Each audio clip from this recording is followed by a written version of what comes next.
All right, we are live. Okay. I need a motion to adopt the agenda. So moved. Roll call. Need a second. Board Director I'll- Bragman? I'll second it. Yes. Director Bragman, Aye. Director Gibson, Aye. and Chairman Russell. Aye. Thank you. Do we have any public expression? We did receive one email, and I have forwarded it to you, and it will be posted later after the meeting. Need a motion to approve the agenda. Move Move. approval of the agenda. Second. Roll call. Director Bragman, Aye. Director Gibson, Aye. and Chairman Russell. Aye. Okay, item 2, regional collaboration between MMWD and local jurisdictions. Minutes from last meeting. I thought we did the minutes. It, Oh, you're there. I think you may have misnamed it. Yeah, I think I did adopt the Okay. agenda twice. All right. Motion to approve the minutes. So Move moved. approval. Second. Roll call. Director Bragman, Aye. Director Gibson, Aye. and Chairman Russell. Aye. Okay, number 2, regional collaboration between MMWD and jurisdictions. Thank you, Larry. I believe Carrie's going to be admitted as a Yes. panelist now. Thanks, Crystal.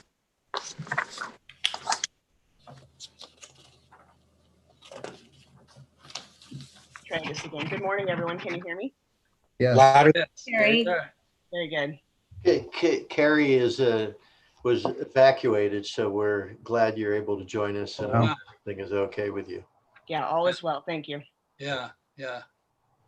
All right, let's jump right into this. So regional collaboration. So for the district and local jurisdictions for the land use planning entities for compliance with the state's water efficient landscape ordinance. So the water efficient landscape ordinance establishes statewide standards for new and rehabilitated landscapes.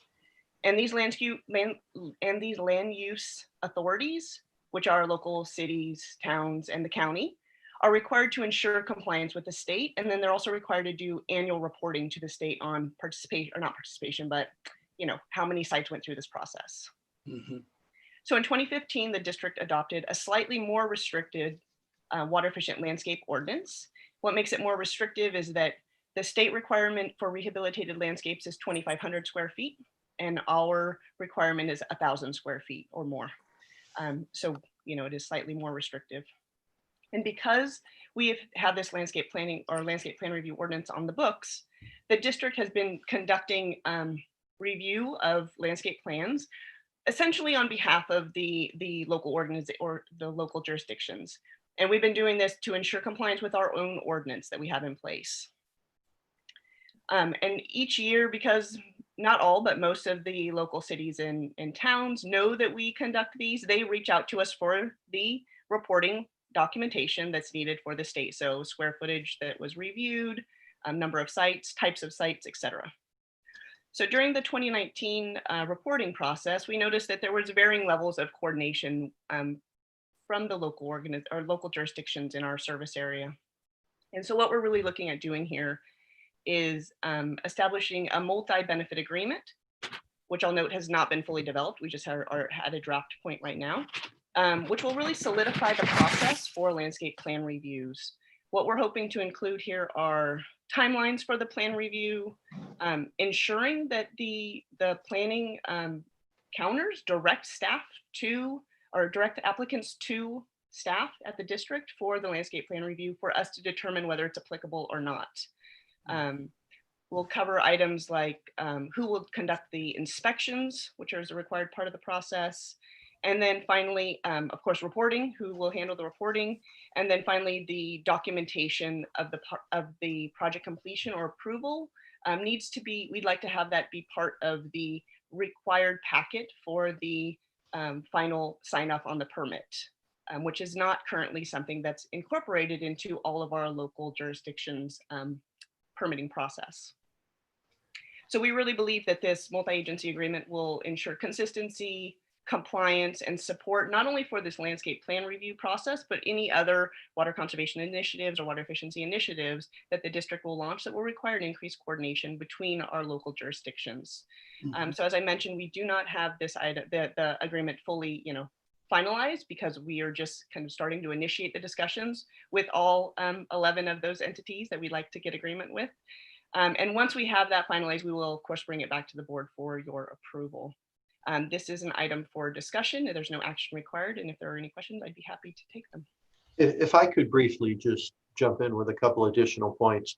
We expect this to be an MOU between us and all of the jurisdictions, the cities in the county and our service area, and really be a win-win where they get compliance assurance and we're reporting on their behalf, and we get tighter controls and coordination with the jurisdictions in terms of the conservation program elements generally. So it feels like a good approach. We're helping them and we're helping our water conservation program.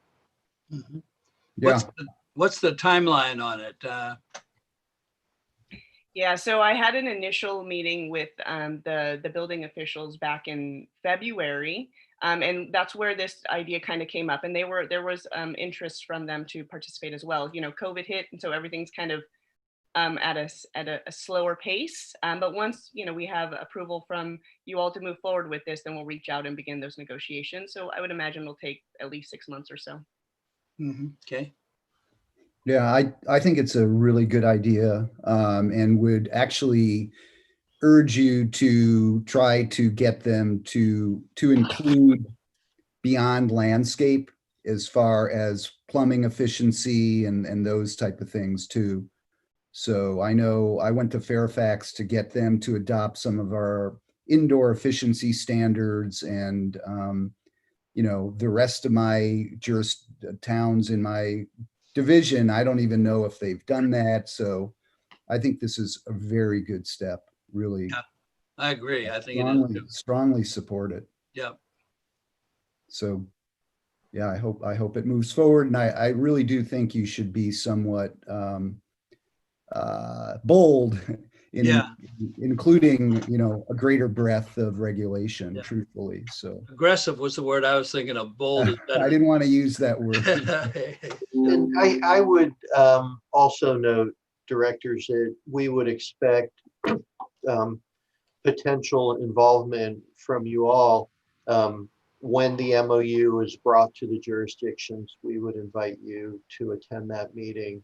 Yeah, And also, were we to, with any jurisdictions, hit some friction points with staff that we couldn't get over, I don't anticipate that, but we would engage you to potentially reach out to your counterparts in the cities. good. Thank you. I think that's a great idea too. So you just need our nod of approval today, right? No action. Well, we need a motion to forward it to the board, I think, huh? It's a discussion. Or is it done? Yeah. Okay.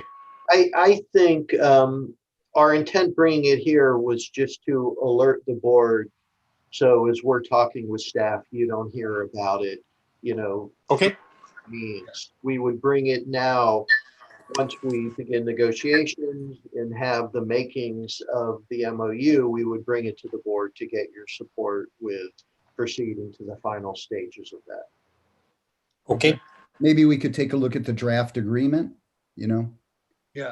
Good. So. Yeah. Okay. Okay, great. Thanks. Good luck. Thank you, Ms. Russell. There aren't any public comments, just FYI. Okay. Thank you. Thank you. Item 3, contract number 1931, Fifth Avenue Pipeline Replacement Project. Hi, good morning. I'm here to present the Fire Flow Improvement Program Fifth Avenue Pipeline Replacement Project. The project will be constructed in the city of San Rafael. The project will install approximately 3,990 linear feet of welded steel pipe to replace old, undersized, fire flow deficient pipe in support of the district's fire flow improvement program and in coordination with the city of San Rafael's street overlay program. My engineer's estimate for the project is $1,600,000 and bids were opened on August 18th. The project is scheduled to last 180 days with a completion date of February 28th, 2021. My recommended action is for review and referral to a future regular bi-monthly meeting of the Board of Directors with the Operations Committee recommendation to proceed with the project. Okay, seems pretty straightforward.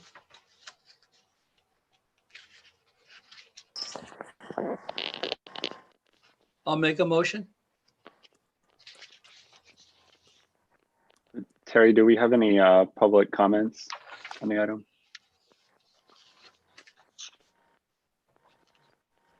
No, we do not. Sorry. Okay, Zach, Thanks, I Terry. just have one question, Zach. It's going east from A Street to Grand Avenue.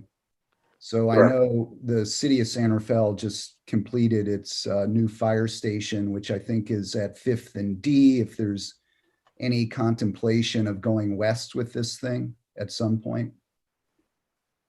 At some point, yeah, there is existing 14-inch cast iron in that location.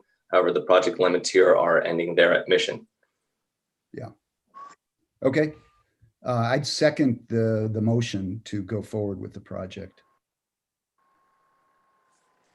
May I do a roll? Well, I don't think we really need it because it's just going to the board, but we're happy to do it if you think it's okay or if you need it. What do you think, No, Jerry? it's not necessary. It's going to be referred to the full board. Okay.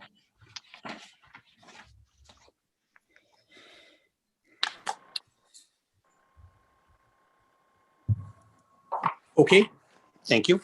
Thank Item you. 4. Yeah, good morning, Item four. everyone. good morning. My apologies. Today I bring you the First Amendment to Lease 65, which is the T-Mobile at our Marin City tank site. We have been leasing to T-Mobile there since 1997. Our current annual rental is $59,921. This escalates every October 1st by 3% or the Bay Area CPI, whichever is greater. The current lease term expires September 30th, 2022, with one more additional 5-year term after that. So that would bring us all the way to 2027. We have received a request from T-Mobile to modify the lease with 3 new antennas and to modify the cabinets at the lease site to allow for additional frequencies.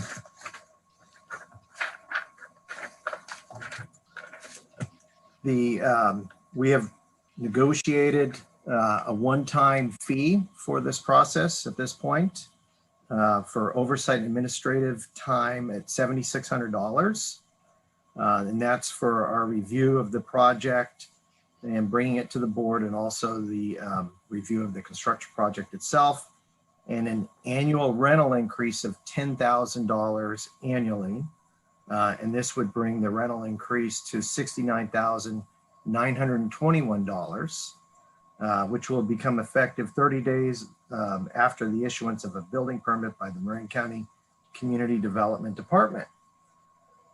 This is a 16.6% increase in the these increased non-rate revenues from this lease will continue to be used to fund important district programs to assist customers, which include but are not limited to the medical and low-income water rate discount programs.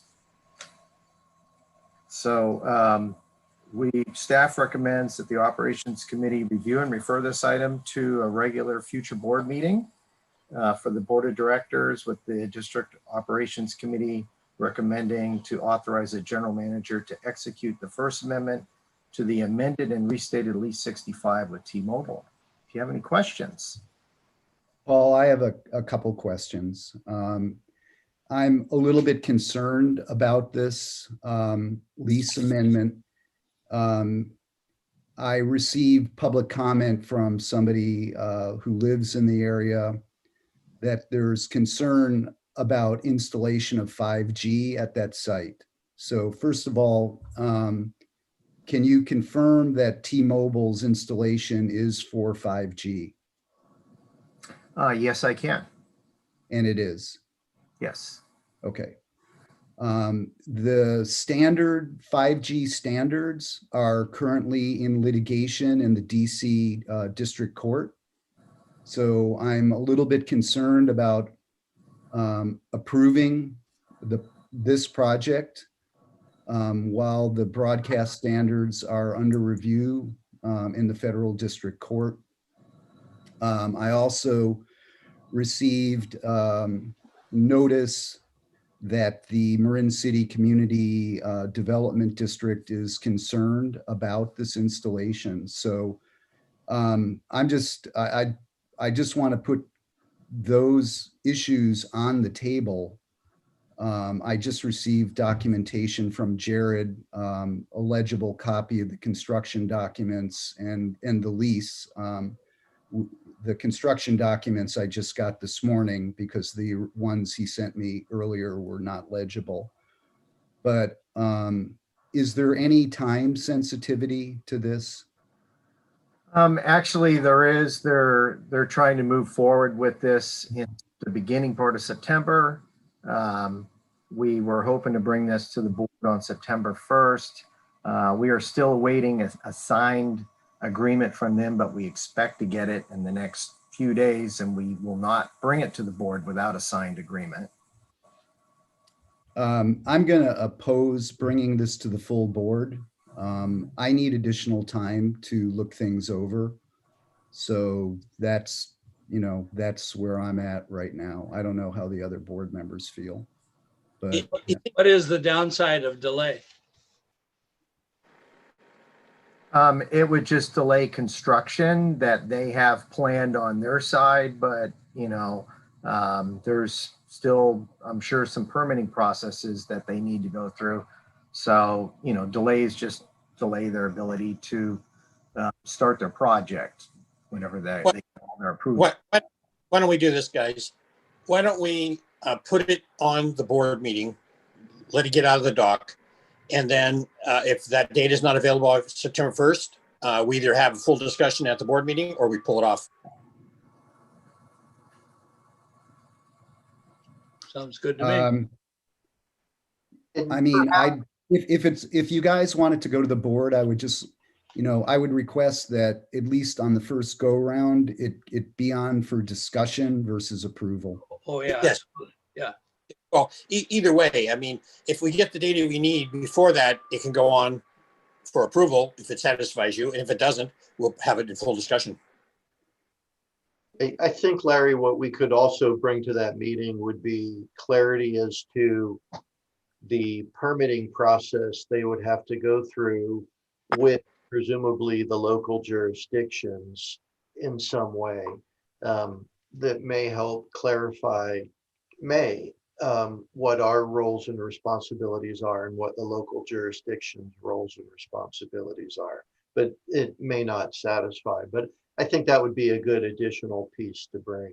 Yeah, I can just tell you from my experience, the discretionary approval of local planning agencies has been very much constrained under recent rules. So I think we are really probably the most important review of any of the agencies. And we probably have discretion whether to approve it or not.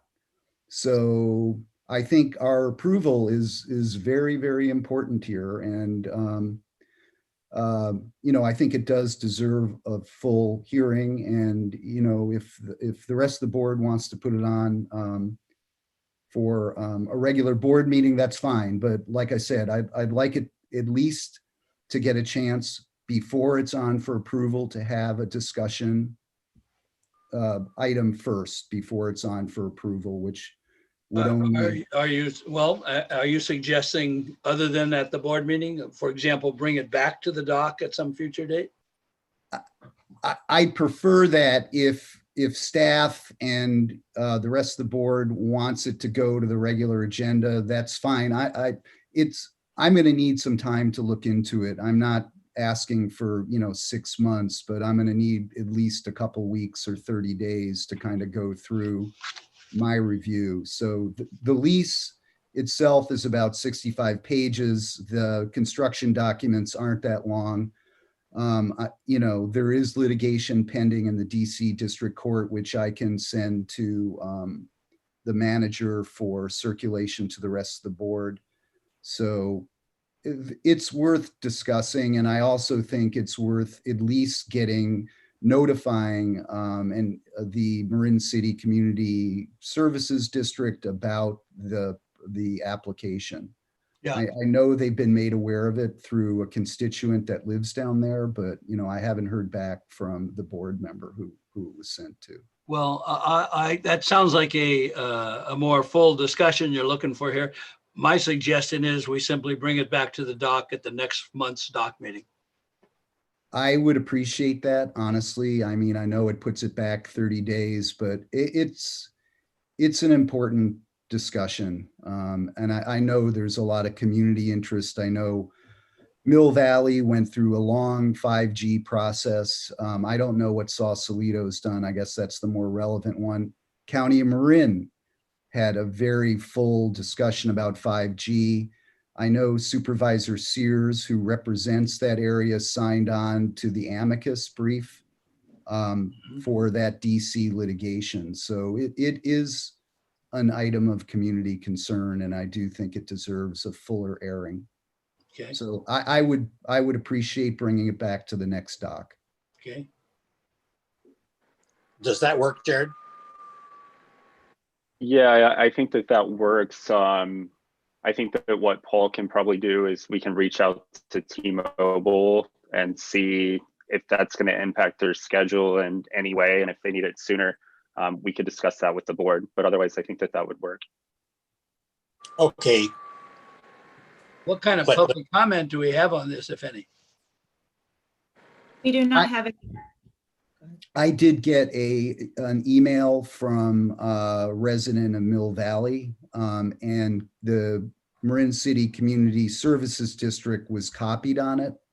So, it didn't get into the public record. I can send it, again, I'll send it to Ben and he can circulate it as he sees fit. But that's what alerted me to it. I asked Jared to get some of the construction documents so I could see what was going on. And then I looked at it this morning, made an inquiry as to whether it is 5G. It is a 5G application. So it's worth taking a look at.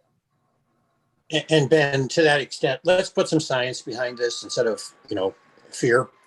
So let's get some kind of report either from the FCC or T-Mobile at least on what impacts, if any, result from 5G installations.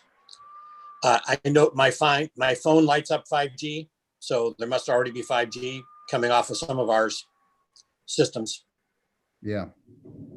So this one is I think this is in pretty close proximity to Golden Gate Village, and that's also a very densely developed area in that precinct. So, but I agree with you, Larry. I think, I'd like to hear from T-Mobile, see what they have to say. Yeah, or like I say, let's call the FCC and ask them, I mean, they must have some position on it, being that they're letting them go in. So it's pretty close. You're correct about that to the Golden Gate thing. Okay, we'll proceed along those lines, and we'll look to bring some additional information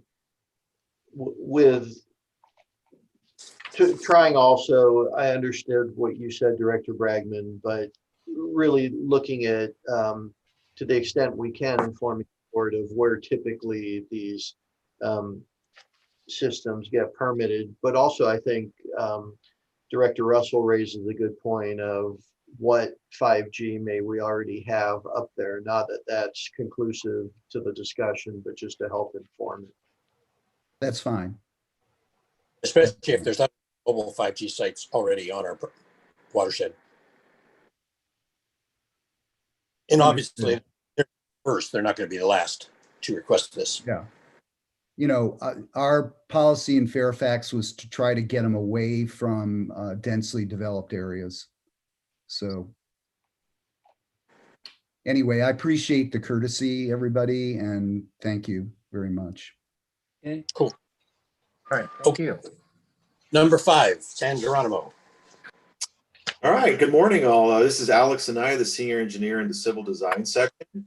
I'm here this morning to present the San Geronimo Treatment Plant Emergency Generator Project along with the CEQA Notice of Exemption.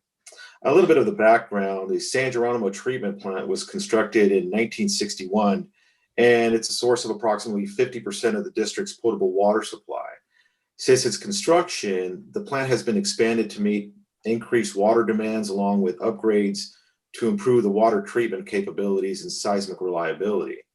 In 2019, the district was made aware that PG&E was going to be implementing its public safety power shutoffs, or as we now know them as the PSPSs, in which PG&E would be shutting off the power to different sections of the power grid when extreme fire danger conditions were forecasted. As a result, the district initiated a 2-phased approach to ensure that the treatment plant would have continued power during these events. The first phase included renting a 2-megawatt generator to be used in the summer of 2019 and during this summer of 2020. And the second phase was to design and install a permanent emergency generator system at the treatment plant. So this project will include the installation of a 3-megawatt power plant system consisting of 2 1.5 megawatt power plants with diesel particulate filters and 2 10,000 gallon above ground storage tanks, which will provide up to 5 days of emergency power with an automatic transfer switch and other improvements to support the operation and maintenance of the emergency generator system. So this emergency generator system installation will require some minor excavation and grading and new construction on a portion of the treatment plant site. District staff and its professional environmental consultant have reviewed the project with regards to the California Environmental Quality Act and have determined that this project is categorically exempt. Pursuant to the CEQA guidelines, when a lead agency determines a project is exempt from CEQA, it may file a notice of exemption after the public agency approves the project. In addition, the district has also received the construction permit from the Bay Area Air Quality Management District, authorizing the district to proceed with this project. So in order to complete the construction before the 2021 wildfire and PSPS season, district staff will be advertising this project on September 15th and awarding the contract by late October. When completed, this project will ensure a reliable supply of safe drinking water for our customers. My engineer's estimate for this project is $2,890,000 with a $290,000 contingency. The recommended action by staff today is to obtain approval by the Board of Directors of Resolution 8590, approving the San Geronimo Treatment Plant Emergency Generator Project, finding that the San Geronimo Treatment Plant Emergency Generator Project is categorically exempt from the provisions of the California Environmental Quality Act, and directing staff to file the notice of exemption with the Marin County Clerk. Any questions? Alex, I think I brought this up at the last meeting, but is there going to be a sound wall or any kind of sound remediation? Yes, the 2 units do come with sound attenuating structures around the generators, and I got some more information on that. So they are rated at 75 decibels at 23 feet away from the actual generator. So that's about as loud as a vacuum cleaner. We've done some additional research, and the closest residence to the generator is about 1,100 feet away. And at that distance, that sound would be equivalent to about 41 decibels, which is about as loud as a whisper or some light rain. So the impact to the surrounding community is going to be very minimal as far as the noise is concerned. Good. Thanks for looking into that. I appreciate it. And then Absolutely. also, didn't we talk about getting some kind of an extension on the exhaust to kind of get that a little higher too? Yeah, the way the current generator system is set up with the diesel particulate filter, it will be, the discharge tip is 17 feet above the ground surface level. So it's pretty high up there already. So that should be sufficient. Okay. Okay. Well, obviously it's a necessary project. So, Correct. Yeah, exactly. so do we recommend this to the full board or do we need to take a Nope, vote? I don't, we're going to vote. This is final approval, I think. Oh, okay. Yes. Okay, then I'd move approval. Okay, I'll second. Terry, do we have any public comments? No, we do not. So I'll proceed. Director Bragman, Aye. Director Gibson, Aye. and Chairman Russell. Aye. Thank you. Thank you. Thank- Hey, thank you, Alex. Okay, I think that does it. All right, thank you very much. Okay, cool. We'll see you later today, right? Don't we Okay. have another? Yeah, 1 o'clock. 1 o'clock. Okay. All right. Thanks. Yeah, We'll see you cool. later. Thanks all. Bye, Bye. See you. everyone.